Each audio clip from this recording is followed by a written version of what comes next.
Silicon Valley Bank, Signature Bank, and First Republic are among the largest bank failures in U.S. history. And experts say more could be at risk. So what's going on, and is your money safe? I'm Laila Maidan, and I cover all things investing and money. Since the 2008 financial crisis, 542 banks have failed. And more recently, in 2024, Philadelphia's Republic First Bank shuttered its doors too. There will be bank failures, but this is not the big banks. But why are banks struggling right now? One reason is that they're vulnerable to interest rates, which are at the highest they've been in over 20 years. After March 2022, the Federal Reserve raised rates at the fastest pace since the 1980s to fight off inflation. This means borrowing is more expensive. Mortgage rates are now at the highest in over 2 decades. Business loans, auto loans, and credit card interest rates are also up. And this has really hurt consumers like you and me. But all of this is also crushing the bank's business. Here's why. First, since debt is expensive, fewer people are borrowing from banks, and some are even defaulting, including big-time landlords. Second, some banks are losing depositors who are moving money to high-yield savings account and money market funds that yield as high as 5%. Because let's face it, consumers can benefit from high interest rates too. But this means banks that want to keep your deposits have to pay you more for your money. And third, banks that bought long-term bonds when interest rates were lower are now less valuable because their yield is lower. And let's face it, nobody wants old bonds when the newer ones pay a higher yield. Okay, so banks are hurting right now, but what does that have to do with your deposits? Think of it this way. When you put your money in the bank, they don't just put it in a big pile of cash in a vault somewhere. They use most of it to lend it out and earn interest or invest in other assets. And this is called fractional reserve banking. So your money is not actually in the bank. And this is where problems can happen. A lack of good risk management could cause a bank to be caught off guard when economic conditions shift. And a bank faces the risk of failure when it cannot fulfill its promises to meet withdrawal needs or pay back those that it borrowed from. And this could happen because a bank is losing too much money from loans, investments, or rapid withdrawals, known as a bank run. So which banks are more vulnerable right now? Well, it's mainly the smaller regional or community banks that are facing the most pressure. This is because they tend to be less diversified when it comes to their depositors and borrowers. But these banks provide critical services in small towns and communities. They lend to small businesses, startups, smaller landlords, home buyers, farmers, and all of those people who may have a difficult time getting approved for a loan at a major bank.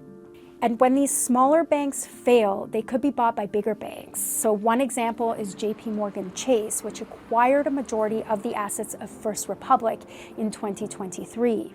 The problem is bank consolidation means smaller business owners may end up with less access to banking services, which at the end of the day hurts local businesses and communities.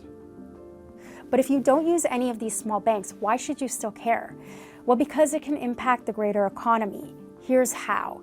If small businesses and startups don't have access to money, it hurts economic growth. And plus, the fear caused by a collapsed bank has ripple effects, like depositors withdrawing from smaller banks altogether. The collapse of U.S. banks in recent years has raised some concerns about major financial challenges. Let's take Silicon Valley Bank, for example. It didn't have good risk management. It lacked a diverse customer base and mainly serviced tech startups and venture capitalists. This meant when business was good, it had a lot of access to cash, which it reinvested into long-term bonds when interest rates were low. But the tech sector is volatile, and when debt became expensive, startup founders faced barriers to funding and borrowing, so guess what they did? They increasingly turned to their deposits. This started a run on the bank, and the bank had to sell bonds at a loss to meet withdrawal needs. This caused a ripple effect because shortly after, Signature Bank faced a fear-based bank run because word got out that it too had tech and crypto exposure and a high volume of uninsured deposits. So during 2022 and 2023, it was actually the tech sector and the crypto sector that were in trouble. But right now, the main sector of concern is commercial real estate, because lower demand for office space combined with high interest rates has made this asset class riskier. In 2024, almost $1 trillion in commercial real estate loans are set to mature. And as they end, some of these loans will need to be renewed in a higher interest rate environment. Whether landlords can afford to keep them is in question. Commercial real estate foreclosures are already up by 117% from last year. This is why some want the Federal Reserve to begin cutting interest rates sooner, even though inflation is still high. It's also why Jerome Powell recently said that banks at most risk will be those that have high exposure to commercial real estate loans and high exposure to uninsured deposits. And so the first bank failure of 2024 was Republic First Bank, and that's because of its commercial real estate exposure. Now, the stress on banks this time around isn't as bad as it was in 2008. Since the financial crisis, regulators have more experience managing risk and contagion. And on a positive note, data shows that less than 7% of bank failures since 2007 resulted in losses for uninsured depositors. That said, here's what you can still do to protect your money. First, make sure your bank offers FDIC-insured deposits.